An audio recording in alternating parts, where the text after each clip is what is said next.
Botswana's development story is a spectacular one.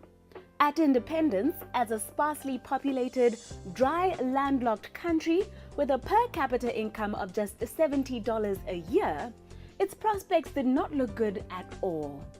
In its first few years of existence, about 60% of government expenditure consisted of international development assistance. By 2007, in just 40 years, Botswana had raised its per capita income to about $6,100, transforming itself from one of the poorest countries in the world to an upper middle income country comparable to Chile or Argentina. Development assistance had shrunk to less than 3% of the government budget, and agriculture accounted for only about 2.5% of GDP by the 90s. Today, Botswana enjoys a reputation of having had a long record of social and political stability, sustained economic growth, and prudent macroeconomic management. This diamond of Africa, however, is not without its problems. Almost 50 years on, Botswana is still overly reliant on diamonds, the minerals that facilitated for this chart-topping growth, leaving the economy vulnerable to global shocks, as was evidenced when the country had to borrow $1.5 billion from the African Development Bank when diamond revenues were adversely affected by the financial crisis. We are also keenly aware of speculations that diamond revenues are likely to decline in the near future, and of the fact that they are an exhaustible resource. Yet although diversification is crucial, we have struggled to attain it. Growth is no longer in the pre-financial crisis double digits anymore, expected to slow slightly to 4.9% this year from an estimated 5.2% in 2014, with experts saying that mediocre growth may be the new global norm. The country's high rates of poverty and unemployment are also said to be not compatible with its middle-income status. This is the context in which we continue our conversation with former Senior Research Fellow at the Botswana Institute for Development Policy Analysis, BIDPA, Professor Roman Grinberg, our returning guest from last week, to hear more of his candid opinions on some of the more pressing issues regarding Botswana's economy. Thank you for joining us as we discuss the more pertinent matters within the local economy. Much has been written and said about the need for the country to diversify by both local and international commentators. A South African Institute of International Affairs policy briefing, for example, says that economic growth and by implication political stability in Botswana depends upon a reliable replacement being found for diamond revenues. It goes on to argue that human and physical capital investments to support tourism as a future economic anchor will probably yield the highest, most sustainable returns in the long run, and says interim options require a strategy to process iron ore for the domestic regional market using locally available coal. Just last month, the African Development Bank, after approving their country's strategy paper for Botswana, said there is a need to accelerate the transformation from a primary sector-driven economy to advanced manufacturing and services. With the clear realization that diversification is now crucial, and with the efforts made towards its realization, such as the economic diversification drive, why has Botswana failed to diversify? Again, I think I go back to the seriousness of policy. We have so many policy documents. I've spent 6 years in Botswana, and I've been reading and helping develop some of the policy documents. But then I came to the realization that none of them are being implemented. We have fine policy, but nobody implements it. And I've heard permanent secretaries tell me exactly the same thing. It's not just one economist. I sit with senior policymakers, and that's exactly what they tell me. So we write great policy. People come visit our country just to copy our policy documents, and then they take it home, and hopefully they implement, but we don't. And until all of those trade and commercial and export and privatization strategies are actually implemented, then it gets harder and harder to take policy statements seriously. That doesn't mean there isn't policy in Botswana, but the policy that's there as formal statements of what the government's going to do, they are increasingly seen by more and more people as not serious. Until we get serious about doing what's needed to win, this is really a heavy race. You want investment, you've got to be competitive. It's not a pretty story. You want to do this, it's going to involve pain and suffering. It's not sweet. The result is you have a prosperous country with a sustainable future. There's nothing sustainable about Botswana's future at the moment. All of this prosperity is unsustainable, all right? Because all of government's revenue, or roughly 2/3 of it, either comes from Pretoria, from Saku, or from diamonds, both of which one day will come to an end. All right? So until we come to a realization that we're living on borrowed time, that we have to do hard things, and that people are willing to explain to the population that hard things have to be done in order for the society to prosper, then nothing will happen, except you'll just deplete your resources further. Is this same lack of political will the same reason why we have spoken about privatization for decades, but we have seen very little done in this regard? When you talk about privatization, it's funny because it looks like the exact opposite. Because when you go into mining and petroleum, you see the state taking more and more ownership. So, as I said, BCL has taken over Tati Nickel. It's becoming a significant player in base metals, which is a good thing. I don't see this as necessarily, as long as it's run on a commercial basis, I don't see this as a bad thing. The problem is if it starts to be run on a political basis like the BMC, right? Then it becomes really problematic. But we have a privatization policy that says we're going to privatize, and then you see in minerals, in energy, in a whole host of sectors, the exact opposite. That's what I mean about we have this policy document and then It's completely ignored. Well, the opposite is done. All right. And in terms of privatization, there are some token things like Botswana Telecommunications, but that's not what's needed. You need to look at privatization as a means of helping government deliver better services to the population. So many of the problems that Botswana has in terms of service delivery could be sorted out with some private sector involvement. But as I said, there is a policy here, it's just not what's written in documents. Correct me if I'm wrong. I think I recall an article in which he said we should hold off on privatization for a generation or so. I hate being quoted. Yes, I did, and I was talking about electricity and water. I wasn't talking about everything. And I would still say that there's a role for the private sector in the provision of electricity, not in water. Water is just too sensitive, too difficult. This can only be handled at a government level. There's just no way that Botswana can treat water as just another commodity. Electricity, I must confess that my faith in the ability of BPC and government to effectively implement large infrastructure projects has been dented severely by the experience of Monopula B. Nobody can look at that and say, gee, what a wonderful job was done there. No, this has been really a major financial, what can I say, disaster. 25% of our development budget is going to the Ministry of Minerals, Energy and Water Resources, basically to shore up electricity and to provide water, because the original north-south carrier never worked because it was built with the wrong type of pipes, and I think everyone in Botswana who knows the history of that knows the reasons why, but I won't mention them.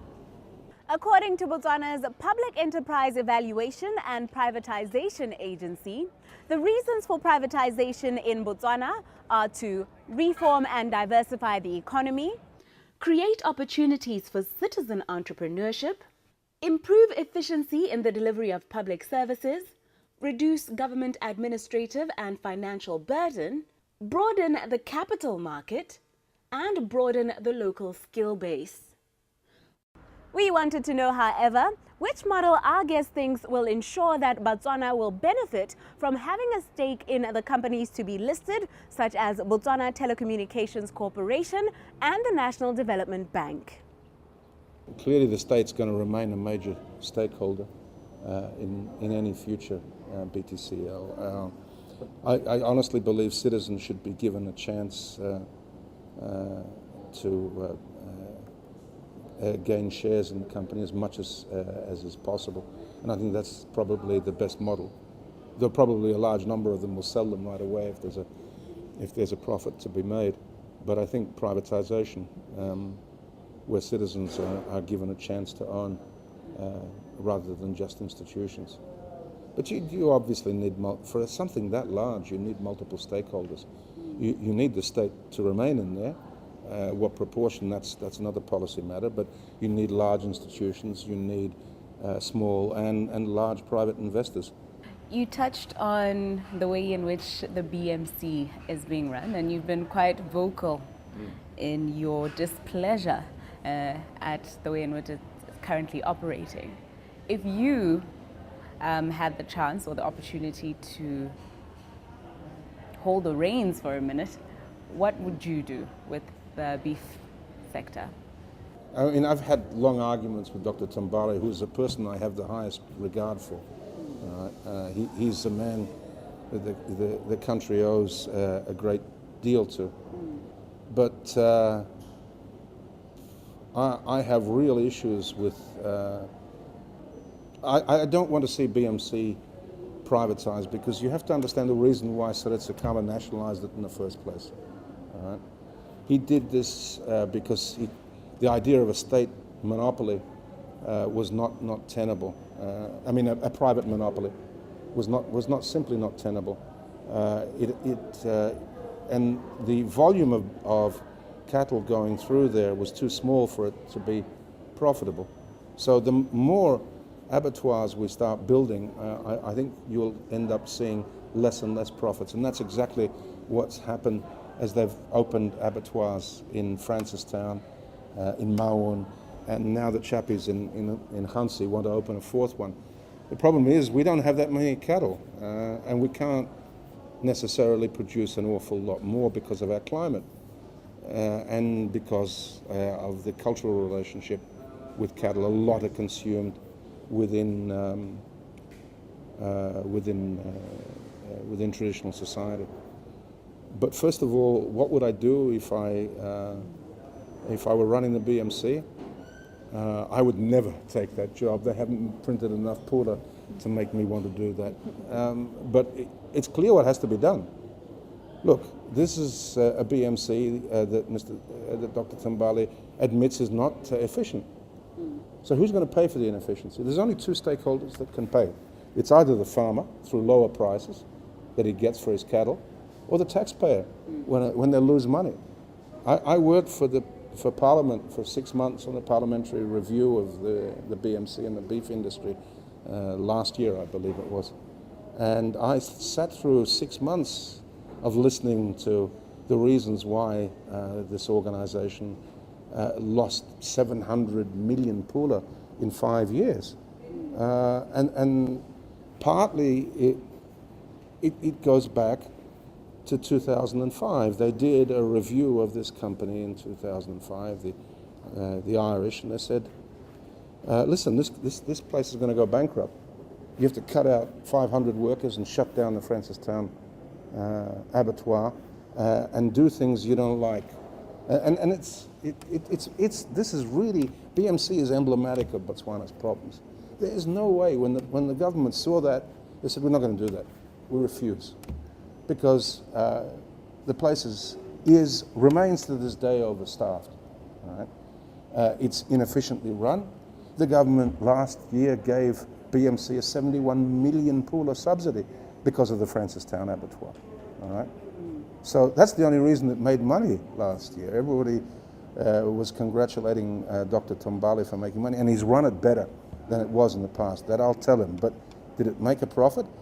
Only if you forget that the government gave them 71 million pooler as a subsidy. If it didn't give it, they would have lost 40 million, all right, in 2013. And that is how we conclude the first segment of tonight's show. In our conversation with the professor next week, we consider the burning issues of unemployment and foreign direct investment. Welcome back to this final portion of our program and the last in our exploration of health conditions that are growing in their economic cost to the nation. Picture this scenario. A mother working hard as a salesperson in a big organization and spending more time aggressively pursuing bonuses and taking care of her children rather than looking after herself. It sounds common enough in this day and age where most of us are hardly off that spinning hamster wheel trying to make a living.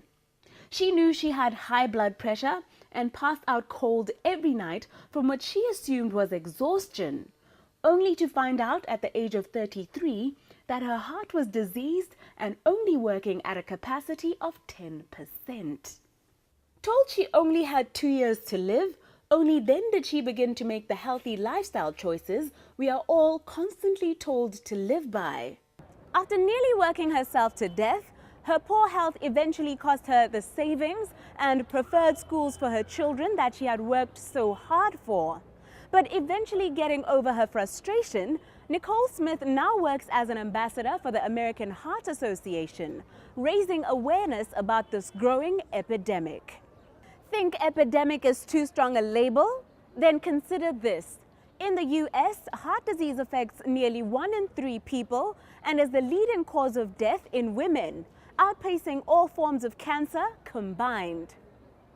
The direct and indirect costs, including the cost of healthcare services, medications, and missed days of work to treat heart failure, could more than double from $31 billion in 2012 to $70 billion in 2030 in that country alone. The country's National Institute of Health linked cardiovascular disease to 1.84 million lost workdays, with associated costs to industry of approximately £120 million. The Institute has come out to say that the issue of heart disease and work is a very significant one in terms of individuals affected, industry, health service resource, and national resource. Consider suddenly becoming one of the growing number of people worldwide who have to take early retirement, cannot cope with the workload of their chosen profession, and have to worry about how they're going to provide for themselves and their families. Or being a victim of the opposite, having to work beyond retirement age because your savings have been obliterated by having a chronic heart condition. Unfortunately, there are no readily available figures for heart failure in Botswana as yet, but the World Health Organization points to 80% of the burden of cardiovascular diseases being in low and middle income countries such as ours. It is fitting that we conclude our exploration of these costly lifestyle diseases by looking at the condition that is heart failure. As all the others previously discussed, the likes of diabetes and heart attacks can result in the damage to and weakening of the heart that is symptomatic of this illness. Heart failure is a pretty scary term. It doesn't mean that the heart has failed. It basically means the heart is weak. And as we discussed, there are many causes of heart failure. The principal cause of heart failure in this country is uncontrolled blood pressure. After that, there are things like leaky valves, infections like HIV. Certain types of medication we give for cancer can actually begin to weaken the muscles of the heart. There are various multiple other causes, but the primary cause is blood pressure. And since we've been talking about blood pressure, what happens is the pressures generated in the chambers of the heart begin to expand the heart. As the heart begins to expand, the muscles begin to thin. As the muscles begin to thin, they become less strong. and as it becomes less strong, the power generated in the heart begins to fail. And as the power begins to fail, the blood is not moved around. It's a bit like an engine, you know, and if the engine is not working, the fuel floods the car, and the car doesn't work. And so the fuel in this case is the blood, and the blood gets stuck in the lungs, in the other parts of the body, and you begin to manifest the symptoms of heart failure, which are primarily breathlessness. And the first thing people notice is they often wake up at night and they're short of breath. They can't breathe, or they have to use extra pillows to sit forward, because what's happening is when you lie flat, all the blood begins to build up into the lungs. The lungs get waterlogged. And so the only way to decongest the lungs at home is to change this position to that position. So gravitationally all the blood subsides and you feel better. And it's often one of the first things we teach medical students to say, ask the patient, do they need more pillows to sleep at night? And if they have, it's often a sign of impending heart failure. Then of course, if you notice that you're gaining weight but you're not eating extra, that weight may be fluid. If you're breathless with just unbuttoning your t-shirt or getting on your shirt and tie, there are signs that the heart is beginning to fail. So these are the signs of heart failure. And unfortunately, once you get to this stage, there is yet very little treatment that can actually reverse it. Once the heart is enlarged, there are very few medicines that we have available that will reduce the size of the heart. We can control the symptoms, which is why we're saying that heart failure, we know, for example, that heart failure is more fatal than cancer. We know that 50% of people that have heart failure will be dead in 5 years. So it's a fatal condition compared to cancer, and people are not aware of it. As the pressures begin to build up, the heart eventually begins to complain and begins to stretch. In conditions like HIV, the HIV virus begins to get into the muscles of the heart, damage the muscles of the heart, and the heart begins to expand. In terms of cancer medicines, certain cancer medicines that we use in breast cancer, in certain types of bone cancer, sometimes damages the muscles of the heart, and that's called iatrogenic, which means we've done it to the heart. So we have to be cautious about certain types of cancer medicines. Blood pressure during pregnancy, when the pregnancy pressures are very, very high, can cause the heart to enlarge. So there are various other causes, but it's a graduated process of failing. As we have said, the burden of cardiovascular diseases in Botswana, let alone heart failure, is not known. But the launch of the Heart Foundation of Botswana, as well as reports that a Department of Non-Communicable Diseases is to be set up, are encouraging signs that the urgent need for research in this area is soon to be addressed. In his experience as a cardiologist, how prevalent would Professor Bhagat say heart failure is in the country? It's very common, unfortunately, and the reason why it's common is because people are not aware of the symptoms. And I think education is the key. Once you begin to understand the symptoms we've talked about, you'll report yourself back to the clinic to say, I'm having breathlessness, I can't sleep at night, I'm panicking because the heart is racing at night. So these are very important issues. In terms of treatment, there are many treatments available. The most important treatment is if it's blood pressure, control your blood pressure. If you can control your blood pressure, you will control the risk of heart failure. If it's HIV, make sure that if you're breathless, you go and see your doctor. The doctor will refer you to somebody who can actually take a picture of your heart on a scan and see whether it's enlarged or not, and treat the HIV aggressively. If it's cancer medicine that's causes, we will give you medicine to reduce the impact of that heart failure. So the most important thing is education and knowledge about the symptoms of heart failure.